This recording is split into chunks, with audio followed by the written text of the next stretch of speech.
Hey there everyone, it's Mark here from Soarfly Concept. Probably going to get a bit sick of hearing my name because I'm the one that does all these. So yeah, hi! Today we've got Photoshop up on the screen. This will be my first Photoshop tutorial, I imagine. A little bit nervous. No, what we're going to be doing today is keeping in the mind of 3D modeling. What do you need for 3D modeling? You need textures, obviously. So today I'm just going to be showing you how to make a this is a picture into a 3D? No, wait, a seamless texture. God, see how nervous I am? I am stumbling over my own words, and I did it in that sentence as well. Oh dear, dear, dear. Right, anyway, let's get started. What I've got here is a picture of some road. It's actually the road outside my local airport. I got a few funny looks from a couple of people when I pointed the camera straight down and took a picture. In fact, one of them came up to me and said, "What are you doing?" And no matter how many times I tried to explain it to him, he just wouldn't understand. So what do we have is a picture of some road. It's general asphalt tarmac stuff. Yeah, this image is not seamless, so we're going to make it seamless.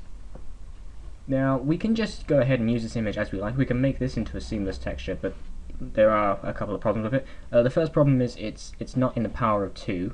As you can tell, it's not square. So it's not in power of 2 for pixels, and of course it is also very large. So not only is it not seamless, it's very large and not even close to being the right size. So what we're going to do is you're going to open a new tab in Photoshop here with the pixel ratio of 1024 by 1024 or any other power of 2 ratio you can think of here. I've already got one. We're going to then drag this image using the layer into there. You don't need that one anymore, get rid of it. Now if we zoom out a little bit, we can then start scaling down our image. The way I like to do that is I just like to put it into place. I don't worry about stretching and decompressing or anything like that, because we can make the whole thing seamless and you won't even notice really. Yeah, we just zoom in a nice little bit to about there. Okay.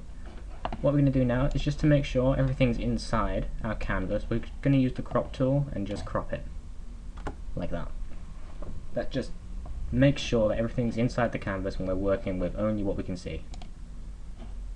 Right, now we're going to go down to Other, in Filter, go down to Other, click on Offset, and we can now start working with the seamless tiling. The offset I've got here, because the image is 1024 by 1024, we're going to half that exactly. So I've got 512 minus 512. So it's exactly half and half. Now this texture now, this image is now seamless. It's perfectly tileable. But you may notice there is some very horrible looking join lines down the center. There's a couple of ways we can get rid of them. The first way is we can turn it into concrete slabs as such by using the pencil tool.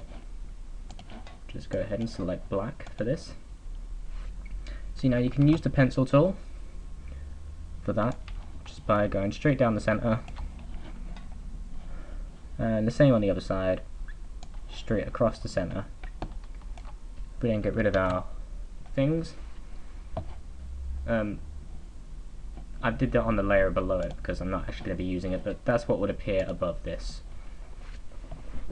So yeah, we can do that, or we can do the slightly easier thing. If we don't want lines through our textures and things like that, we can use this little tool here called Clone Stamp, and with that we can then use the texture to draw the texture, which is quite fun.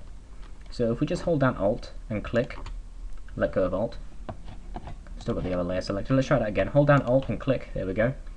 You can now draw over the seam lines. Don't go all the way to the edge, because that's where the texture is seamless.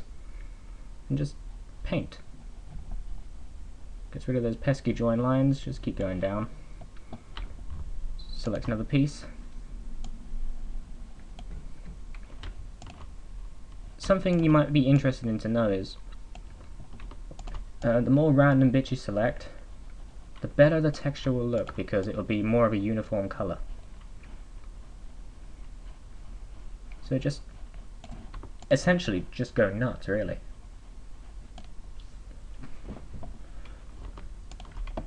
Remember not to go all the way to the edge, because that's where our texture becomes seamless.